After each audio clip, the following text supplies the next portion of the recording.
तो hello student, कैसे आप सभी। आई होप आप सभी बहुत अच्छे होंगे। तो स्वागत है आपका हमारे यूट्यूब चैनल पर। तो आज हम एक नया टॉपिक लेकर आए हैं। तो नया टॉपिक हमारा यहाँ पर क्या है, संधि। ठीक है, तो जैसे कि आप सभी ने देखा होगा कि बहुत से बच्चे कॉम्पिटेटिव एग्जाम की तैयारी कर रहे होंगे। तो कॉम्पिटेटिव एग्जाम में संधि के बहुत से क्वेश्चन देखने को मिलते हैं।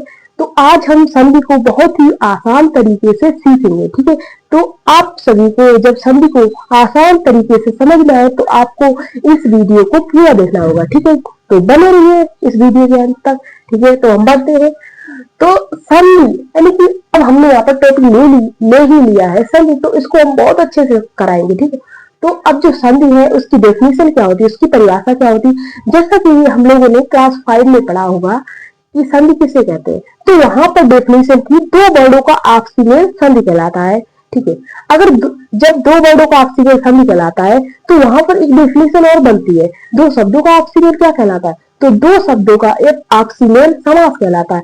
यहाँ पर बहुत कंफ्यूजन रहती है बच्चों की कि इसमें क्या क्या अंतर है। तो दो वर्डों का आपसी मेल क्या कहलाता है, संधि। दो शब्दों का आपसी मेल क्या कहलाता है, समास। ठीक है, ठीक है, तो इस बात को आप सभी ध्यान रखिएगा कि दो वर्डों का आपसी मेल संधि कहलाता है, दो शब्दों का आपसी मेल समास कहलाता है। ठीक है, तो यहाँ पर अब हम लोग क्या कर रहे हैं, कॉम्पिटेटिव एग्जाम की तैयारी कर रहे हैं। तो कॉम्पिटेटिव एग्जाम में इसकी डेफिनेशन डिफरेंट है। यहाँ पर क्या होगा, ध्वनिगत परिवर्तन क्या कहलाता है, संधि। तो यहाँ पर क्या है, ध्वनिगत परिवर्तन।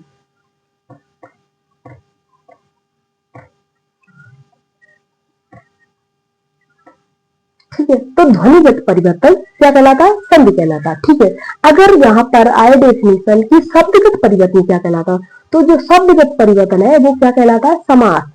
जो कि अब जो कॉम्पिटेटिव एग्जाम हो रहे हैं उनमें आता है कि समास किसे कहते हैं। तो वहां पर अगर लिखा होगा शब्दगत परिवर्तन तो वो समास होगा, अगर लिखा होगा ध्वनिगत परिवर्तन तो ध्वनिगत परिवर्तन तो संधि होती। इसमें कंफ्यूजन बहुत होती है बच्चों की, लेकिन आप सभी पढ़ने वाले बच्चे हैं, कुछ मतलब ध्यान से पढ़िएगा, आप सभी इसको मन से पढ़िएगा। ठीक है, तो अब यहाँ पर आता है कि संधि जो है उसका शाब्दिक अर्थ क्या होता है। तो संधि का शाब्दिक अर्थ होता है मेल। क्या होता है, मेल। शाब्दिक अर्थ क्या होता है, मेल।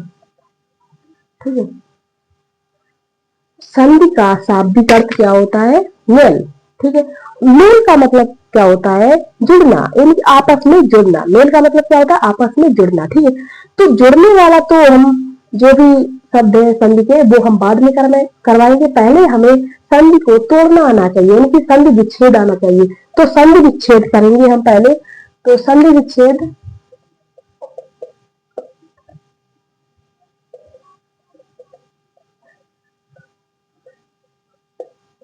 सबसे पहले हम जानते हैं संधि विच्छेद क्या होता है। तो संधि विच्छेद क्या होता है, एक जो प्रॉपर शब्द दिया जाएगा उसको तोड़ना होगा। संधि विच्छेद का मतलब होता है शब्द का टूटना, एक शब्द को तोड़ना। ठीक है, तो इस शब्द को कैसे तोड़ेंगे इसके बारे में हम जानेंगे।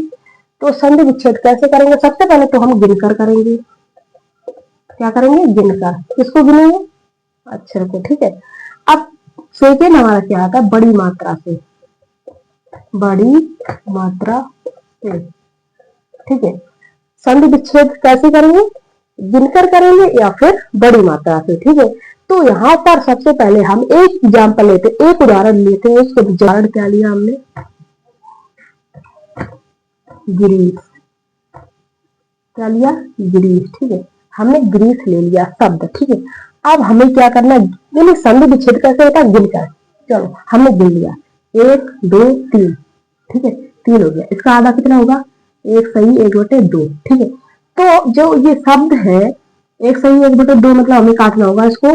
तो ये कैसे कटेगा, यहाँ से कट गया, बीच से एक यहाँ निकल गया, एक यहाँ निकल गया, बीच से कट गया। ठीक है, चलो बीच से कट गया, तो हमें यहाँ पे कौन सी मात्रा मिली, बड़ी मात्रा। कौन सी मिली, बड़ी मात्रा। तो यहाँ पर शब्द क्या निकला, गिर। ठीक है, गिर। इसके बाद यहाँ प्लस का चिन्ह लगाएंगे। फिर यहाँ पर क्या लिखा, सा लिखा थी हमने। अब यहाँ पर जो गिर है, चलो याद ही रख लो, गिर। अब यहाँ पर बच्चों की बहुत सी कंफ्यूजन होती है कि बड़ी मात्रा कहाँ पर लगती है, छोटी मात्रा कहाँ पे लगती है, इसमें कंफ्यूजन होती है। तो जो स्त्रीलिंग होता है, स्त्रीलिंग, अगर स्त्रीलिंग शब्द आए तो वहां पर क्या लगेगा, बड़ी मात्रा। क्या लगेगा, स्त्रीलिंग शब्द में बड़ी मात्रा का यूज होता है। किसका होता है, बड़ी मात्रा। मात्रा कोई सी यूज हो लेकिन बड़ी मात्रा स्त्रीलिंग शब्द में। ठीक है, ठीक है। अब यहाँ पर जो है, अब चलो ये गिर है, ठीक है। अब गिर क्या होता है, गिर क्या होता है, अगर हमने यहाँ पर छोटी मात्रा लगा दी, ठीक है, छोटी मात्रा, जैसे हमने यहाँ पर लगा दी छोटी मात्रा लगा दी, तो जो गिर है ये किसका पर्यायवाची होता है, गिर किसका पर्यायवाची होता है, पहाड़ का। ठीक है, तो जो पहाड़ होता है वो कैसा होता है, ऊंचा होता है या ऊंची होता है, पहाड़ होता है ऊंचा। तो ये कैसा शब्द आ रहा, पुल्लिंग। तो पुल्लिंग शब्द के साथ कौन सी मात्रा लगती है, पुल्लिंग शब्द, पुल्लिंग शब्द में छोटी मात्रा लगती है, छोटी मात्रा। ठीक है, अगर हम ऐसे लिखते गिरी तो ये तो कोई शब्द बन ही नहीं रहा था, नहीं बन रहा था। ठीक है, यानी कि यहाँ पर जो शब्द आएगा तो उसका कोई ना कोई अर्थ होगा। ठीक है, तो यहाँ पर जो शब्द निकला गिरी, हमने क्या लगाया, छोटी मात्रा। छोटी मात्रा कब लगती है, जब पुल्लिंग शब्द हो। तो गिरी का मतलब होता है पहाड़, तो पहाड़ तो पुल्लिंग शब्द है, पहाड़ ऊंचा होता है, ऊंची नहीं होता है, तो पहाड़ है पुल्लिंग शब्द, इस वजह से इसमें छोटी मात्रा लगी। तो यहाँ पर क्या लगा दिया हमने, गिरी प्लस। अब यहाँ पर क्या आ रहा है, ये छोटी ई आ रहा है, छोटी ई। और यहाँ पर देखो, यहाँ पर क्या था, बड़ी बड़ी ई थी, बड़ी ई की मात्रा जब थी तो यहाँ पर कैसे बनती है, या तो छोटी ई या बड़ी।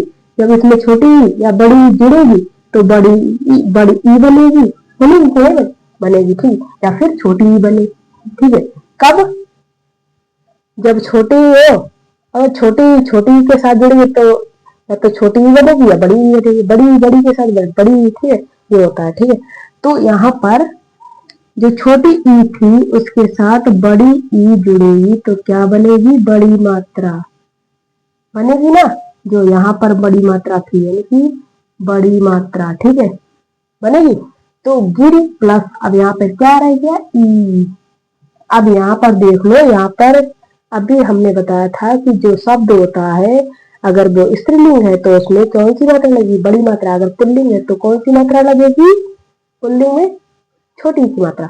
तो जो ईस है, ईस का मतलब होता है भगवान, तो भगवान तो सबसे बड़े हैं, तो जो भगवान है उनपे बड़ी मात्रा का यूज होगा। ठीक है, भगवान में कोई वो नहीं होगा कि इसमें छोटी मात्रा लगाए या बड़ी मात्रा लगाए, भगवान में ये बड़ी मात्रा ही लगेगी, यानी कि ईस जहां भी आएगा उसमें बड़ी मात्रा ही यूज होगी, इस नहीं होगा, ईस होगा। ठीक है, तो यहाँ पर हमें कुछ समझ में आया या नहीं आया, आप सभी को समझ में आया या नहीं आया, प्लीज कमेंट बॉक्स में बताया जरूर। अब हमने यहाँ पर एक एग्जाम्पल आपके लिए रखा है, तो एग्जाम्पल यहाँ पर लिया है हमने सतीश। तो सतीश लिया है, इसका संधि विच्छेद कीजिए और कमेंट बॉक्स में लिखिए। ठीक है, चलो हम इसके बाद बताते हैं, आप लोग इसको करके कमेंट बॉक्स में लिखिए। 2 मिनट का ब्रेक।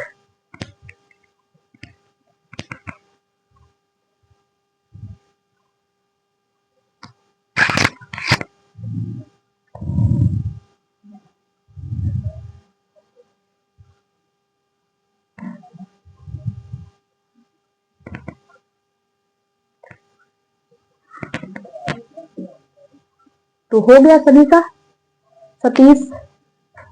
चलो अब हम बताते हैं 1 2 3। ठीक है, यहाँ पे कितने शब्द है, 3 का आधा, 1 सही 1/2। ठीक है, तो हमने यहाँ से काट लिया, इसको यहाँ से निकला, ये हमें या हमारा निकला है यहाँ पे 7, और यहाँ पे बड़ी मात्रा थी तो बड़ी मात्रा लगा दिया, यहाँ पे 7 लगा दिया। ठीक है, प्लस। आप देख लो यहाँ पे जो बड़ी मात्रा आई है वो कैसे आई, या तो छोटी होगी या तो बड़ी। तो इसमें जब छोटी या बड़ी जुड़ेगी तो यहाँ पे बड़ी मात्रा आएगी, आएगी कि नहीं आएगी, आएगी। ठीक है, चलो अब यहाँ पर हम देखते हैं।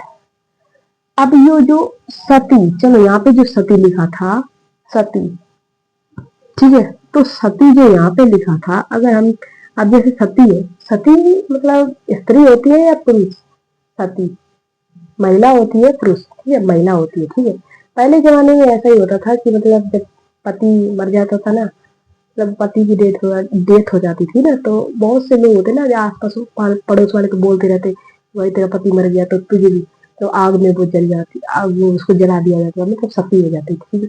तो अब हम यहाँ पे जो है ना, सती कौन होती है? महिला, ठीक है। तो जो महिला है स्त्रीलिंग है ना, तो उसमें कौन सी बड़ी मात्रा, कौन सी मात्रा लगेगी? बड़ी। तो यहाँ पे पहले हमें यहाँ पे लगाना नहीं, हमें यहाँ पे देख लेना है कि यहाँ पे स्त्रीलिंग शब्द आ रहा है या पुल्लिंग, ठीक है। तो यहाँ पर आ रहा है स्त्रीलिंग, स्त्रीलिंग में बड़ी मात्रा लगी तो सती हो गया, प्लस ईस।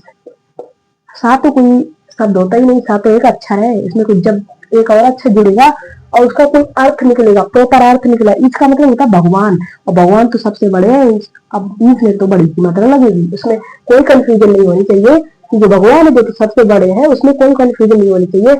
उसमें छोटी या बड़ी ई का कोई भेद नहीं होना चाहिए, बड़ी ई की मात्रा ही लगेगी इसमें।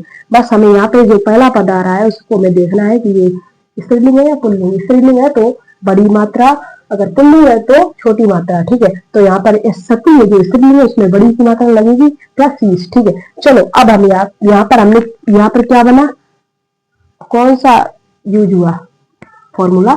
तो यहाँ पर बड़ी की मात्रा प्लस बड़ी की मात्रा बराबर बड़ी, है ना। जब यहाँ पर हमने ये यूज किया, ये स्त्रीलिंग की वजह से बड़ी की मात्रा आई, और यहाँ ये भगवान की वजह से बड़ी की मात्रा आई, तो ई बड़ी बड़ी मिलकर बड़ी ही बनती है, इनकी बड़ी की मात्रा हमने लगा दी, ठीक है। तो यहाँ पर हमने एक और लिया है शब्द चमूर्जा। चमूर्जा, इसको आप सभी करके दिखाइए, 2 मिनट है फटाफट। चलो 2 मिनट क्या, सेकंडों में करो। तो यहाँ पर हम सबसे पहले देख रहे हैं यहाँ पे क्या आ रहा है, 1 2 3 काट दो। यहाँ पे क्या आया? चमू। पहले चम लिख लो आप लोग, क्योंकि बाद में आपको पेन, वैसे भी पेन आप लोग यूज करते हैं तो पेन को क्या आप लोग हटा सकते हैं, तो पहले हम देख लेंगे यार, इसे देख लेंगे। चम प्लस यहाँ पे तो पहली आप ऊर्जा आएगा। चलो हमने ये नहीं किया, यहाँ पे हमने लिखा चम प्लस, जो ऐसा ही लिखा वैसा ही लिख दो, ठीक है। तो ये शॉर्ट ट्रिक है। चलो अब यहाँ पे बड़ी की मात्रा कब आएगी? जो छोटा ऊ या बड़ा ऊ, इसके साथ छोटा ऊ या बड़ा ऊ जुड़ेगा तो बड़े ऊ की मात्रा आएगी, ठीक है। चलो अब यहाँ पर देख लो, पहले यहाँ पे लिखा चमू। चमू का मतलब क्या होता है? चमू किसी का पर्यायवाची है, किसका पर्यायवाची है? सेना का, ठीक है। तो सेना जो है वो पुल्लिंग में आती है या स्त्रीलिंग?